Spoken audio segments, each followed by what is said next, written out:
يا ربي بالمصطفى بلغ مقاصدنا واغفر لنا ما مضى يا واسع الكرم. يا ربي بالمصطفى بلغ مقاصدنا واغفر لنا ما مضى يا واسع الكرم. يا ربي هيئ لنا من أمرنا رشدا واجعل معونتك الحسنى لنا مددا. يا ربي بالمصطفى بلغ مقاصدنا واغفر لنا ما مضى يا واسع الكرم. ولا تكلنا إلى تدبير أنفسنا فالنفس تعجز عن إصلاح ما فسدا. يا ربي بالمصطفى بلغ مقاصدنا واغفر لنا ما مضى يا واسع الكرم. أنت الكريم وقد جهزت يا أملي إلى أيادك وجها سائلا ويدا. يا ربي بالمصطفى بلغ مقاصدنا واغفر لنا ما مضى يا واسع الكرم. اللهم صل وسلم وبارك عليه وعلى آله.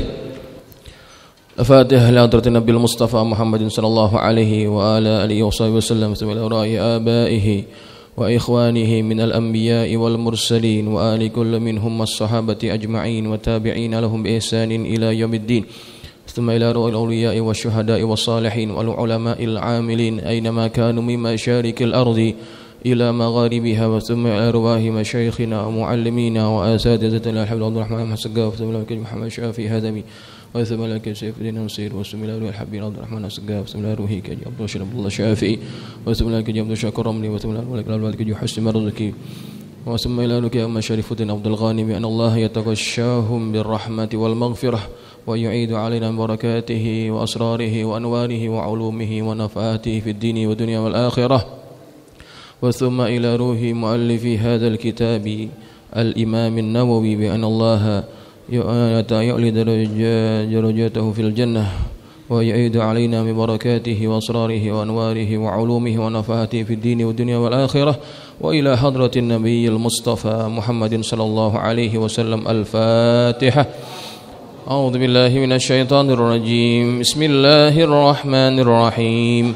الحمد لله رب العالمين الرحمن الرحيم مالك يوم الدين إياك نعبد وإياك نستعين اهدنا الصراط المستقيم صراط الذين أنعمت عليهم غير المغضوب عليهم ولا الضالين آمين. السلام عليكم ورحمة الله وبركاته.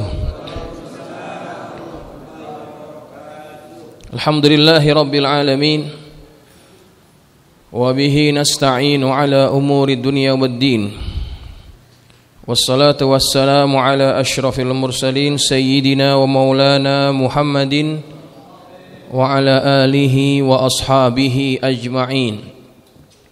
سبحانك لا علم لنا إلا ما علمتنا إنك أنت العليم الحكيم. رب اشرح لي صدري ويسر لي أمري واحلل عقدة من لساني يفقه قولي. أما بعد فإن أصدق الحديث كتاب الله تعالى وخير الهدي هدي محمد صلى الله عليه وسلم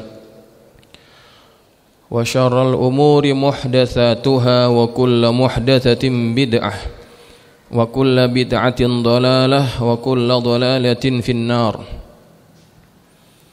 Hadirin jamaah yang dirahmati Allah sekalian, alhamdulillah kita panjatkan syukur kehadirat Allah Subhanahu wa taala atas segala nikmat dan karunia kita dapat bertemu lagi, dapat hadir lagi di majelis yang mulia ini, majelis ilmu, taman di antara taman-taman surganya Allah di dunia. Mudah-mudahan apa yang kita niatkan untuk hadir ke tempat ini, yaitu untuk mencari ilmu, Allah kurniakan kita ilmu yang bermanfaat. Dan duduknya kita di majlis ini juga menjadi asbab Allah turunkan rahmatnya kepada kita sekalian. Dan juga keluar kita dari majlis ini dalam keadaan Allah mengampunkan dosa-dosa kita. Amin, Allahumma amin. Lebih daripada 2 bulan, hampir 2 bulan ya, lebih bahkan, majelis kita tawakufkan sementara menyambut kedatangan bulan suci Ramadan. Dan malam ini kita akan buka kembali, kita akan sama-sama mengkaji lagi hadis baginda Rasulullah sallallahu alaihi wasallam yang disusun dalam kitab yang barokah, yaitu kitab Riyadhus Shalihin, kitab yang dikarang oleh Al-Imam An-Nawawi rahimahullahu ta'ala. Sesungguhnya kitab ini adalah kitab yang sangat luar biasa barokahnya. Kitab yang paling banyak dicetak, yang paling banyak diterjemah, dan juga paling banyak dijadikan rujukan ketika sedang mengajarkan kepada umat baginda Rasulullah SAW. Karena apa? Di antara kelebihan daripada kitab ini, karena susunan yang disusun oleh beliau itu sangat bermanfaat, sangat sesuai bagi umat baginda Rasulullah SAW, terutama di akhir zaman ini. Dan kemudian yang menjadikan kitab ini luar biasa adalah karena keikhlasan daripada penyusunnya. Nah, dengan keikhlasan itulah kemudian Allah jadikan kitab ini menjadi kitab yang barokah. Mudah-mudahan kita yang mempelajari kitab ini juga mendapatkan keberkahan daripada pengarangnya. Kita kalau ngaji cari kitab yang kitabnya itu memang betul-betul barokah. Insya Allah kita kebagian barokahnya. Amin, Allahumma amin. Baik jamaah yang dirahmati Allah sekalian, kita langsung mulai dengan kajian supaya kita bisa memanfaatkan waktu dengan sebaik-baiknya. Malam ini kita masih berada pada bab yang pertama daripada kitab ini, yaitu babul ikhlas wa ihdharin niyah. Bab ikhlas dan menghadirkan hati, menghadirkan niat dalam hati kita. Yang ada kitab, yang ada buku, buka halaman 43 ya, halaman ke-43. Kalau jamaah ada yang ingin lihat kepada bukunya, silakan angkat tangan. Di belakang itu masih banyak ya, masih banyak kitab yang bisa dipegang dan dilihat. Silakan, bisa diambil sendiri ataupun minta kepada pengurus ta'lim. Masih banyak di belakang itu kalau mau lihat. Yang belakang kalau bisa lebih ke depan lagi lebih baik ya. Agak ke depan supaya orang yang di belakang lewat situ agak mudah, tidak terganggu. Bismillahirrahmanirrahim. Qala Syekhul Musannif rahimahullahu taala wa ghafara lahu wa liwalidayhi wa limasyayikhihi wa nafa'ana bihi wa bi'ulumihi wa bikum fid dharain amin. Wa an Abil Abbas Abdullah ibn Abbas ibn Abdul Muttalib radhiyallahu anhuma an Rasulillah sallallahu alaihi wasallam فيما يروي عن ربه تبارك وتعالى قال إن الله كتب الحسنات والسيئات ثم بين ذلك فمن هم بحسنة فلم يعملها كتبها الله تبارك وتعالى عنده حسنة كاملة wa in hamma biha fa'amilaha katabahallahu asyra hasanatin ila 700 dhi'fin ila ad'afin katsirah Wa in hamma bisayyi'atin falam ya'malha katabahallahu indahu hasanatan kamilah. Wa in hamma biha fa'amilaha katabahallahu sayyi'atan wahidah. Muttafaqun alaih. Hadis yang pertama pada ta'lim kita malam ini adalah hadis yang diriwayatkan oleh sahabat Nabi yang bernama Abil Abbas Abdullah bin Abbas bin Abdul Muttalib. Sahabat ini adalah sahabat yang juga saudara Rasulullah sallallahu alaihi wasallam. Sepupunya Nabi, bapaknya dia adalah Abbas. Abbas itu saudara daripada Abdullah, bapaknya Rasulullah sallallahu alaihi wasallam. Beliau lahir 3 tahun sebelum hijrah ke Madinah. Dan ketika Rasulullah wafat, usia Abdullah bin Abbas adalah 13 tahun. Cukup muda, ya. Masih muda. Sahabat ini punya kelebihan walaupun usianya muda. Apa kelebihan yang Allah berikan kepada dirinya? Di antaranya yang pertama, beliau ini punya kecerdasan yang luar biasa. Beliau walaupun kecil banyak juga menghafalkan hadis Rasulullah sallallahu alaihi wasallam. Hadis yang diriwayatkan oleh Abdullah bin Abbas dicatat oleh para ulama hadis sebanyak 1630 hadis. Cukup banyak. Dan beliau adalah salah seorang sahabat Nabi yang didoakan secara khusus oleh baginda Rasulullah sallallahu alaihi wasallam. Apa doa baginda Rasulullah kepada Abdullah bin Abbas? Kata Nabi, Allahumma faqihhu fid din wa 'allimhul hikmata wat ta'wil. Allahumma 'allimhu ta'wilal Qur'an. Allahumma barik fihi wanshur minhu waj'alhu min ibadikas salihin. Allahumma zidhu ilman wa fiqhan. Nabi doakan dia, Allahumma faqihhu fid din. Ya Allah, berikan kefahaman padanya dalam urusan agama. Wa 'allimhul hikmata wat ta'wil. Dan ajarkan kepada dirinya hikmah dan juga ta'wil. Allahumma 'allimhu ta'wilal Qur'an. Ya Allah, ajarkan kepada dirinya ta'wil Al-Qur'an. Allahumma barik fih. Ya Allah, berkahilah dia. Wanshur minhu. Dan sebarkan agama itu daripada dirinya. Dan sebarkan ilmu ini juga daripada dirinya. Waj'alhu min ibadikas salihin. Dan jadikanlah dia dari kalangan hambamu yang saleh. Allahumma zidhu ilman wa fiqhan. Ya Allah, tambahkan kepadanya ilmu dan kefahaman. Ini doa Nabi kepada Abdullah bin Abbas. Maka berkat doa ini, walaupun usia Abdullah bin Abbas kecil, tapi sahabat-sahabat yang besar-besar kalau ingin tanya tentang takwil Al-Quran, tanyanya kepada Abdullah bin Abbas. Maka dari itu Abdullah bin Abbas mendapatkan gelar Bahrul Ummah, lautan ilmu yang ada pada umat ini. Ada juga yang mengatakan dia punya gelar Habrul Ummah, tintanya umat. Tinta itu lambang daripada ilmu.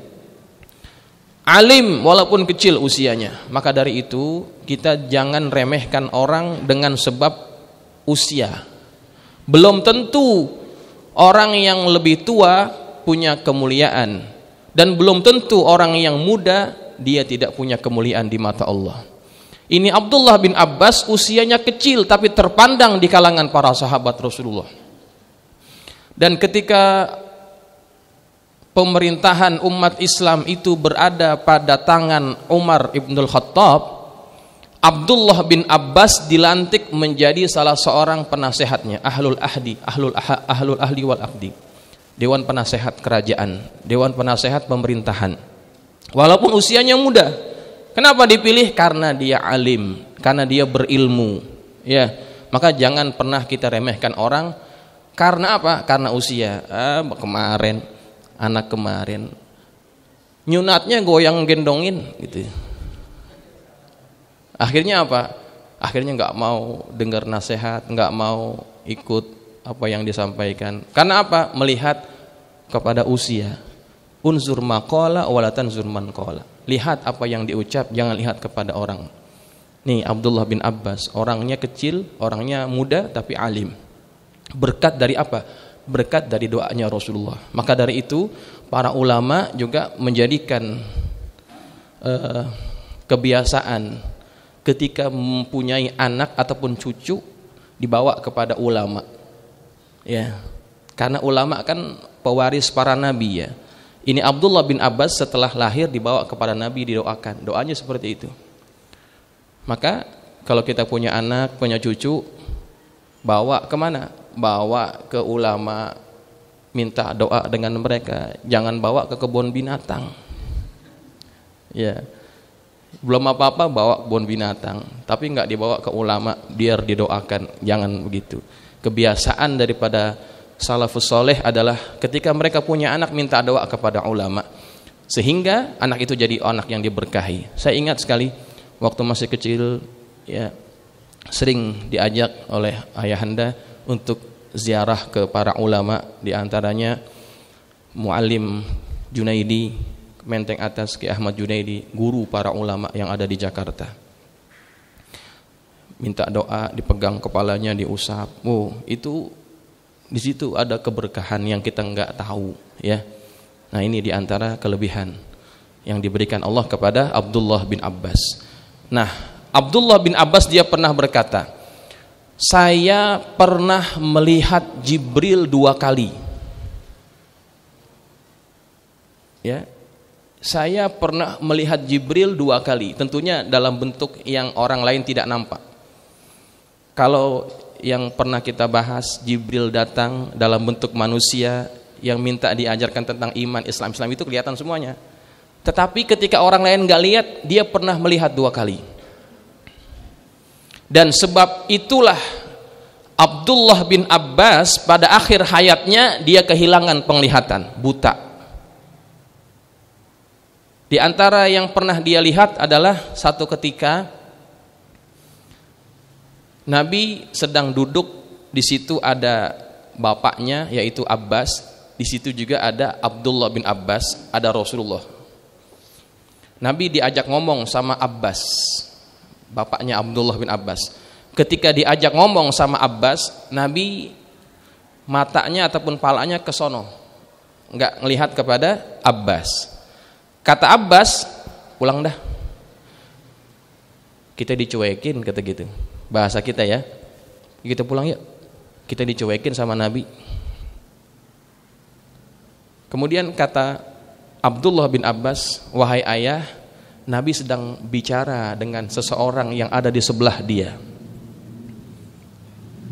Kata Abbas, gak ada siapa-siapa. Kata Abbas, gak ada siapa-siapa. Kemudian pulanglah mereka. Nah, tidak lama Abbas berkata kepada Rasulullah, ya Rasulullah, betulkah tadi ketika aku bincang-bincang dengan engkau, kemudian wajahmu engkau palingkan daripada aku, betulkah engkau sedang berbicara dengan seseorang? Dari mana engkau tahu? Dari anak saya. Dia yang lihat, katanya engkau sedang bicara dengan seseorang. Nabi terkejut, Nabi kaget karena tidak menyangka bahwa ada orang yang tahu bahwa dia sedang bicara dengan Jibril. Kata Rasulullah, yang dilihat oleh anakmu betul. Saya sedang berbicara dengan Jibril. Sesungguhnya Allah akan memberikan kemuliaan kepada dia. Tuh. Kelebihan yang diberikan Allah kepada Abdullah bin Abbas, ya. Nah, beliau ini wafat di kota Taif dan dimakamkan di kota tersebut, ya, bukan di Baqi tapi di Taif. Itulah sekilas tentang sahabat Nabi yang bernama Abdullah bin Abbas. Kita ceritakan tentang sahabat Nabi dengan harapan Allah turunkan rahmat kepada kita. Inda zikris salihin tanzilur rahmah, kata Sufyan ibn Uyainah. Ketika diceritakan tentang orang soleh, maka rahmat akan turun. Ya, ini metode saya setiap kali mengajar, terutama hadis. Kalau belum pernah diceritakan tentang sahabat, saya akan ceritakan.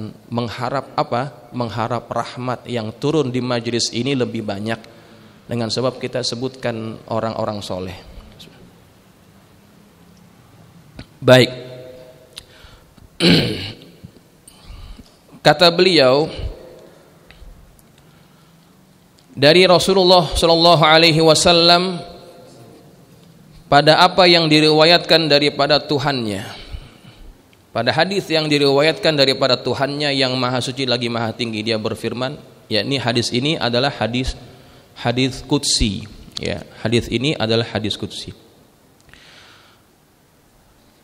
Kata Allah Subhanahu wa taala, innallaha katabal hasanati wassayyi'at.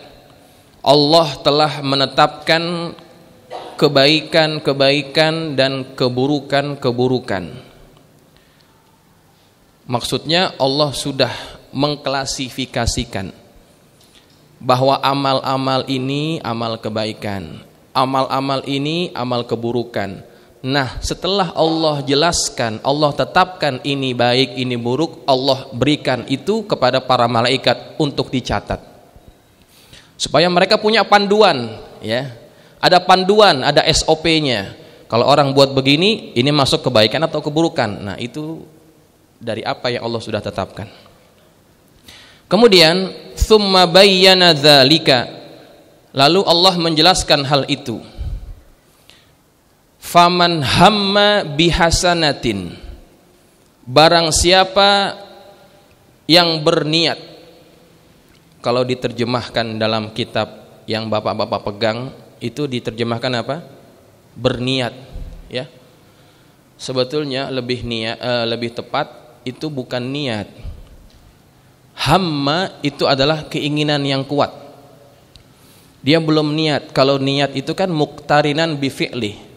Yang namanya niat adalah sesuatu yang melintas dalam hati kita tatkala kita akan mengerjakan perbuatan tersebut. Muqtarinan bi fi'li, yang berbarengan dengan perbuatan kita, ya. Kalau kita sholat, niatnya waktu kapan? Niatnya kapan? Waktu kita sebut usolli fardhul maghribi, itu niat bukan? Itu bukan. Itu talaffuz bin niat, melafazkan niat. Tujuan kita melafazkan itu agar niat yang kita ucapkan itu, lafaz niat yang kita ucapkan bisa hadir dalam hati kita ketika kita takbiratul ihram. Karena letak niat adalah pada perbuatannya, awal perbuatannya, ya. Maka hamma itu lebih tepat diterjemahkan adalah keinginan sebetulnya, ya. Cuma diterjemahkan supaya lebih mudah difahami niat, gitu ya. Tapi kita mesti bedakan antara niat dengan ham. Ham itu keinginan kuat, ya. Barang siapa yang berkeinginan apa? Bihasanatin, mengerjakan amal kebaikan, falam ya'malha, lalu dia tidak melakukannya, katabahallahu tabaraka wa ta'ala indahu hasanatan kamilah, maka Allah akan mencatatkan di sisinya sebagai satu kebaikan yang sempurna. Oke. Jadi ada orang berkeinginan, keinginannya kuat, ya. Lalu tidak bisa dikerjakan, belum mampu dikerjakan, maka keinginan yang kuat itu bisa mendatangkan pahala yang sempurna di sisi Allah Subhanahu wa taala. Satu kebaikan yang sempurna. Maka dari itu Nabi sering ajarkan kepada kita dalam hadisnya, kalau kalian ingin tidur, berniatlah. Artinya berkeinginanlah. Untuk apa? Untuk mati dalam keadaan syahid. Seandainya kalian mati pada malam itu, pada waktu kalian tidur, maka mati kalian dikategorikan mati syahid. Artinya dapat pahala syahid. Ya. Kenapa? Dengan sebab keinginan yang kuat itu dapat pahalanya. Begitu juga kalau seandainya orang ingin tidur, niatkan, maksudnya tanamkan dalam hati kita keinginan yang kuat untuk apa? Untuk bangun malam, qiyamul lail. Seandainya malam itu kita tidak bangun dengan disebabkan terlalu ngantuk, kita sudah dapat apanya? Dapat pahalanya secara kamilah, secara sempurna. Dari mana kita dapat itu? Daripada penjelasan hadis ini. Maka niatlah ataupun kita azamlah dengan azam-azam yang kuat terhadap kebaikan-kebaikan, maka itu akan mendatangkan pahala. Begitu juga kalau hari ini kita tidak sempat lagi melaksanakan ibadah haji, ya, dengan sebab ongkos nggak punya, ataupun ongkos ketika ongkos sudah ada, tunggunya lama, ya kan? Sekarang kalau daftar sekarang nunggunya berapa kalau di Jakarta? 20 tahun. Daftar hari ini 20 tahun yang akan datang baru berangkat. Itu juga kalau hidup. Umur sekarang 50, daftar haji. Berarti tahun berapa itu? 70 tahun. Sedangkan pemerintah Saudi menetapkan 65 tahun udah gak boleh berangkat. Mau ngapain coba? Makanya niat yang baik. Ya, maka seandainya kalau kita mati belum sempat mengerjakan kebaikan itu, Allah tulis sebagai kebaikan yang sempurna dengan disebabkan keinginan yang kuat ataupun ham itu. Ya, keinginan yang kuat itu. Nah, ini rahmat daripada Allah. Kemudian wa in hamma biha, dan seandainya dia berkeinginan mengerjakan kebaikan, fa'amilaha, kemudian dia mengerjakan amal kebaikan itu, katabahallahu asyra hasanatin ila sab'i mi'ati dhi'fin ila ad'afin katsirah.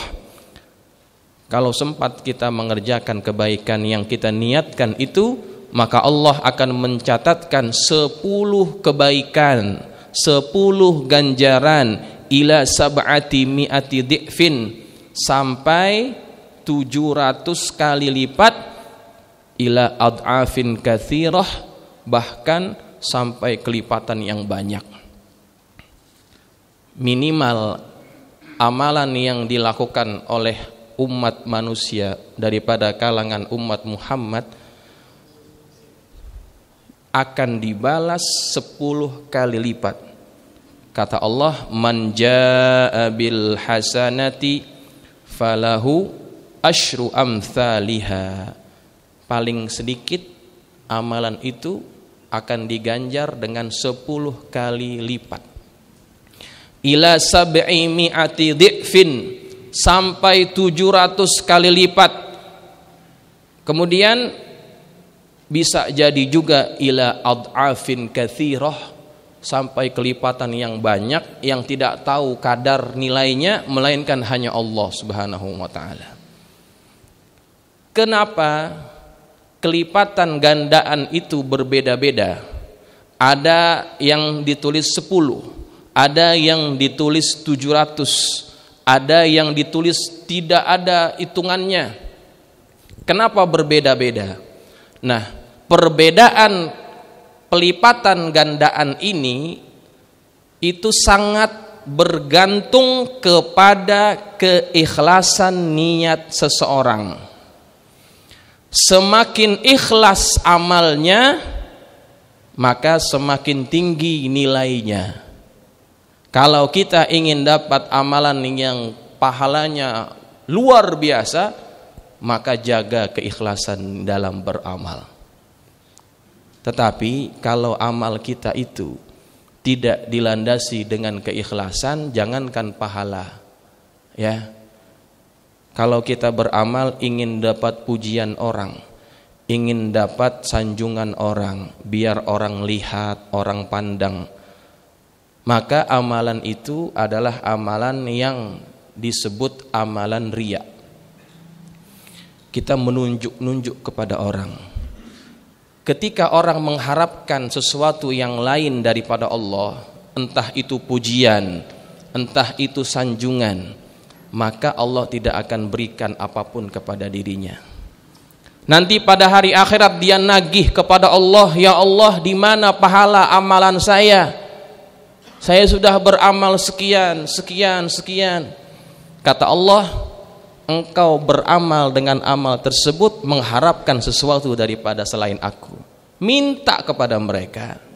Engkau ingin dapat pujian daripada orang, orang sudah puji engkau, berarti engkau sudah dapatkan apa yang engkau inginkan. Maka Allah enggak akan berikan balasan apa-apa. Maka dimasukkan hadis ini dalam bab ikhlas, karena kita perlu menjaga keikhlasan niat agar pahalanya betul-betul sesuai dengan apa yang Nabi sabdakan ini.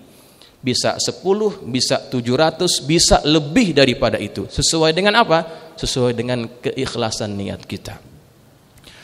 Para salafus saleh itu betul-betul menjaga keikhlasan. Al-Imam Sibawai ini jagoan dalam ilmu nahwu. Dia punya kitab itu Jurumiyah. Itu kitab yang paling banyak disyarah, ya, di antara kitab-kitab yang paling banyak disyarah. Banyak orang mengambil manfaat daripada kitab beliau. Ketika dia sudah selesai mengarang kitab itu, dia ingin mengetahui betapa ikhlas dirinya dalam menulis kitab itu ataupun tidak. Apa yang dia lakukan? Kitab yang baru ditulis kemudian dicampakkan ke dalam air. Dia berkata, ya Allah, kalau engkau nilai apa yang aku tulis ini adalah ikhlas karenamu, jadikan kitab ini manfaat. Bayangkan Mbak, kitabnya baru ditulis, dibuang ke air. Apa yang terjadi? Apakah kitabnya itu habis basah, tintanya jadi belang bentong begitu? Tidak. Kitabnya terjaga, tidak hancur, tintanya juga tidak pudar. Terjaga berarti apa? Berarti apa yang dia tulis itu betul-betul ikhlas karena Allah. Maka dari itu sampai hari ini orang masih membaca kitabnya, mempelajari kitabnya. Karena apa? Karena ikhlas. Tuh. Ketika orang ikhlas, amalnya bisa dilipat gandakan oleh Allah Subhanahu wa taala. Betapa banyak yang dia dapat pahalanya ketika orang belajar daripada kitab beliau. Masya Allah, ini yang dimaksud dengan ila ad'afin katsirah, pelipat gandaan yang banyak. Bayangkan berapa ratus juta orang, miliaran orang yang membaca kitab beliau. Masya Allah, pahalanya berapa banyak karena keikhlasan. Al-Imam Al-Mawardi, pengarang kitab Al-Ahkamus Sultaniyah dan kitab-kitab yang lain, faqih Syafi'i, Al-Imam Al-Mawardi, beliau ketika sudah selesai menulis kitabnya, itu kitab nggak ada yang dicetak, itu kitab disimpan di satu tempat dan kemudian dia katakan kepada sahabatnya, dia pesan, saya sudah mengarang beberapa naskah kitab, saya belum cetak karena saya takut kalau kitab itu saya cetak, orang baca, orang puji, saya takut keikhlasan saya jadi berubah, saya jadi bangga, takutnya begitu. Ini ulama jaga hatinya luar biasa, nggak mau berubah niat lantaran dapat pujian orang. Maka kemudian dia pesan, saya pesan kepada kamu, tolong jaga kitab itu dan tolong dampingi saya tatkala saya akan menghadapi kematian. pegang erat-erat tangan saya ketika saya naza', ketika saya menghadapi sakaratul maut. Kemudian engkau perhatikan, seandainya pegangan tanganku itu memegang erat tanganmu, maka itu pertanda bahwa Allah tidak menerima apa yang saya sudah tulis. Maka buang saja kitab-kitab yang sudah saya tulis itu. Namun seandainya ketika pegangan tanganku itu melepaskan pegangan tanganmu, maka itu pertanda Allah menerima apa yang aku sudah tulis. Maka silahkan engkau terbitkan, engkau cetak, engkau edarkan. Kemudian sahabatnya ini menunaikan apa yang menjadi pesan daripada Al-Imam Al-Mawardi. Didampingi dia ketika naza', kemudian dipegang tangannya. Ketika semakin hampir kepada kematiannya, ini tangan Imam Al-Mawardi melepaskan genggaman tangan sahabatnya, dilepas. Nah, itu pertanda apa? Pertanda Allah menerima apa yang ditulis oleh beliau. Kitabnya kemudian dicetak, diedarkan, disebarkan, dipelajari sampai hari ini. Dan kitab beliau masih menjadi rujukan. Di antaranya kitab yang tidak bisa ditandingi lah oleh kitab-kitab yang seumpama itu adalah Al-Ahkamus Sultaniyah. Kitab yang berisi tentang hukum-hukum dalam mengurus pemerintahan kerajaan, ya. Itu kitab pernah dilarang masuk di Indonesia. Waktu zaman Orde Baru itu kitab dilarang. Kenapa?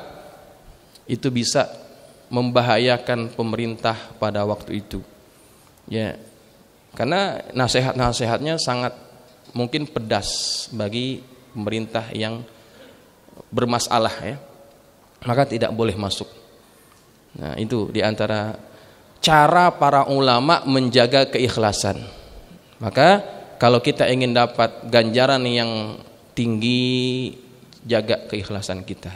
Jangan tergoda dengan pujian orang. Kita ini adalah orang-orang yang hidup di akhir zaman, yang kualitas keimanan kita ini seperti apa? Seperti pohon toge. Tahu pohon toge?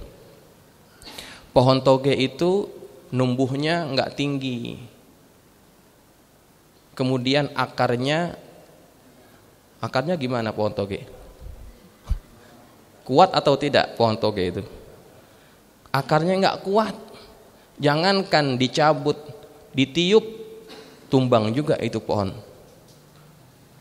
Nah, kita itu seperti pohon toge. Mudah berubah niat kita dengan sebab apa? Dengan sebab pujian orang, atau bahkan dengan hinaan orang, dengan cacian orang. Orang caci, orang hina, kemudian kita nggak mau beramal. Nggak mau udah kasih aja dia, biar dia ngurusin. Kenapa? Nggak tahan dengan cacian. Berarti kita beramal karena apa? Karena takut cacian, takut hinaan. Ini juga berarti kita beramal bukan karena Allah. Takutnya begitu, Pak. Kalau kita beramal karena Allah, kita nggak peduli. Orang mau puji, kita nggak terpengaruh. Orang tidak puji, kita pun tidak terpengaruh. Bahkan kalau orang menghina kita, mencaci maki kita, kita nggak peduli. Karena yang kita ingin dapat bukan pujian orang, dan yang kita ingin hindari bukan cacian orang. Kalau kita beramal hanya karena mengharapkan itu semuanya, berarti kita bukan karena Allah beramalnya. Begitu. Jadi hamba yang betul-betul ikhlas, dia nggak peduli orang mau puji, orang mau caci, dia jalan begitu. Karena kalau kita gagal dalam beramal hanya lantaran cacian orang, berarti kita kan juga takut, ya. Bukan takut karena Allah, takut kepada manusia. Itu namanya ikhlas atau tidak? Itu bukan ikhlas karena Allah. Maka kita perlu jaga. Kalau kita sudah ingin beramal kebaikan, tanamkan keikhlasan dalam hati, jalan. Dan setiap orang yang beramal kebaikan pasti ada gangguannya. Itu sudah menjadi sunnatullah. Setiap orang yang beramal kebaikan pasti ada gangguannya. Gangguannya daripada siapa? Daripada syaitan. Itu nantilah lain kali saya ceritakan bagaimana syaitan itu memperdayakan kita supaya kita rusak amalannya. Imam Al-Ghazali dalam Minhajul Abidin itu menceritakan bagaimana rancangan syaitan, perencanaan syaitan terhadap seorang hamba. Ya, mulai dari supaya dia enggak beramal, ketika beramal ingin dapat hujan, luar biasa. Maka kita perlu jaga hati kita. Baik, sedikit lagi kita habiskan. Kemudian kata baginda Rasulullah sallallahu alaihi wasallam, wa in hamma bisayyi'atin falam ya'malha katabahallahu indahu hasanatan kamilah. Dan apabila dia berniat melakukan suatu keburukan kemudian tidak melakukannya, maka Allah akan mencatatkan di sisinya sebagai satu kebaikan. Kita berkeinginan melakukan amal keburukan, kemudian nggak jadi, kita batalkan.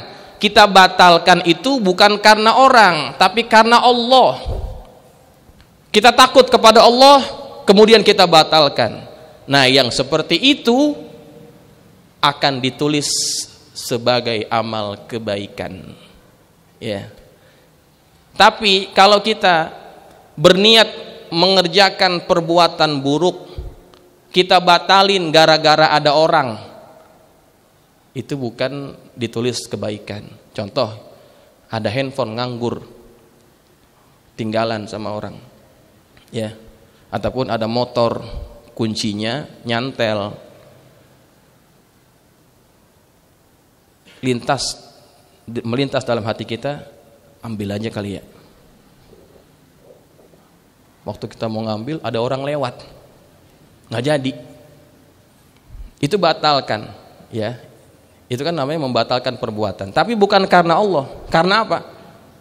Karena ada orang. Itu tidak ditulis amal kebaikan. Contoh, kita lagi buka handphone, kemudian terbuka gambar-gambar yang tidak senonoh.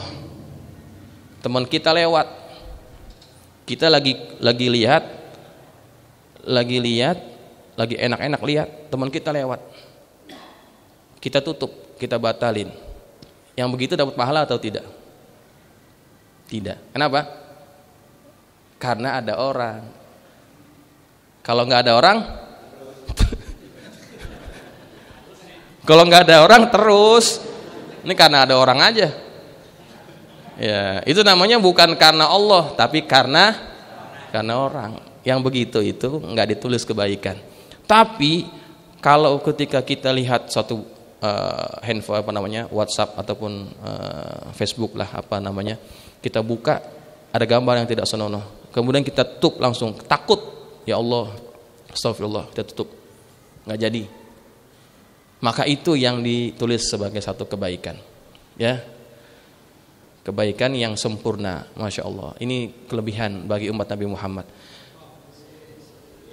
Wa in hamma biha, dan seandainya dia berkeinginan berlakukan perbuatan buruk, fa'amilaha, kemudian dia mengerjakan perbuatan buruk itu, katabahallahu sayyi'atan wahidah, maka Allah akan mencatatkan baginya satu keburukan saja. Bayangkan, ini rahmatnya Allah kepada umat Nabi Muhammad. Kalau dia berkeinginan amal baik, Allah sudah tulis. Melakukan kebaikan itu Allah tulis 10 minimal, paling banyak tidak terkira. Tetapi kalau dia berniat amal keburukan, dia belum melakukan, Allah belum tulis. Kalau dia lakukan niat buruknya itu menjadi satu amal, maka Allah hanya tulis satu saja. Dan yang lebih hebatnya lagi, rahmatnya Allah ini, ketika orang buat satu keburukan, dalam hadis yang lain Allah ceritakan, Nabi ceritakan, ketika orang sudah melakukan satu perbuatan buruk, Allah akan suruh kepada para malaikat, tungguin sampai nanti asar. Misalkan kita mengerjakan perbuatan buruk itu pagi, kata Allah kepada malaikat yang mencatatkan, tungguin. Kalau kita bilang tulis deh, tapi pakai pensil aja, gitu ya. Apa yang ditunggu oleh Allah Subhanahu wa taala? Lihat apakah dia istighfar setelah itu atau tidak. Kalau dia sudah berbuat yang buruk, kemudian dia istighfar ataupun dia melakukan kebaikan, maka jangan tulis. Makanya 2 waktu yang sangat istimewa itu apa? Antara asar dan subuh, di mana 2 waktu itu ada 2 malaikat yang berganti shift, malaikat petang, malaikat siang, dan malaikat malam, itu berganti-ganti.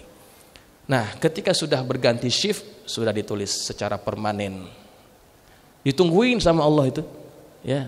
Nanti kalau sudah asar dia masih belum bertaubat, dicatat dengan pulpen, gitu ya. Baru dihapus betul-betul kalau betul-betul dia sudah bertaubat kepada Allah Subhanahu wa taala atau mengerjakan kebaikan. Innal hasanat yudhibnas sayyiat.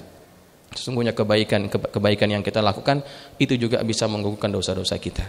Baik jamaah yang dirahmati Allah, inilah takrir hadis pada malam hari ini, ya. Mudah-mudahan Allah berikan manfaat dari apa yang kita pelajari. Kita bisa menjadi hamba-hamba Allah yang betul-betul menjaga keikhlasan hati dalam beramal, sehingga kita mendapatkan ganjaran yang istimewa di mata Allah Subhanahu wa taala. Insyaallah kita ketemu lagi minggu yang akan datang dalam keadaan sehat wal afiat. Al-Fatihah. A'udzubillahi minasyaitonir rajim. Bismillahirrahmanirrahim. Alhamdulillahirabbil alamin. Arrahmanir rahim. Maliki yaumiddin. Iyyaka na'budu wa iyyaka nasta'in. Ihdinas siratal mustaqim. Siratal ladzina an'amta 'alaihim ghairil maghdubi 'alaihim waladdallin. Amin. Bismillahirrahmanirrahim. Alhamdulillahirabbil alamin. Wassalatu wassalamu ala asyrafil mursalin sayyidina wa maulana Muhammadin wa ala alihi wa ashabihi ajma'in. Allahumma anfa'na bima 'allamtana wa 'allimna ma yanfa'una. Allahumma zidna wa la tanqusna wa akrimna wa la tuhinna wa atina wa la tahrimna wa athirna wa la tu'thir 'alaina wa ardina wardu 'anna. Allahumma inna nas'aluka bihaqqi Fatimata wa abiha وبعلها وبنيها افتح علينا وعلى أولادنا وتلاميذنا فتوح العارفين فقهنا وإياكم في الدين وارزقنا كمال الإخلاص واليقين اللهم ارزقنا فهم النبيين وحفظ المرسلين وإلهام الملائكة المقربين برحمتك يا أرحم الراحمين اللهم اجعلنا من الذين يستمعون القول فيتبعون أحسنه وصلى الله على سيدنا محمد وعلى آله وصحبه وسلم والحمد لله رب العالمين. Assalamualaikum warahmatullahi wabarakatuh.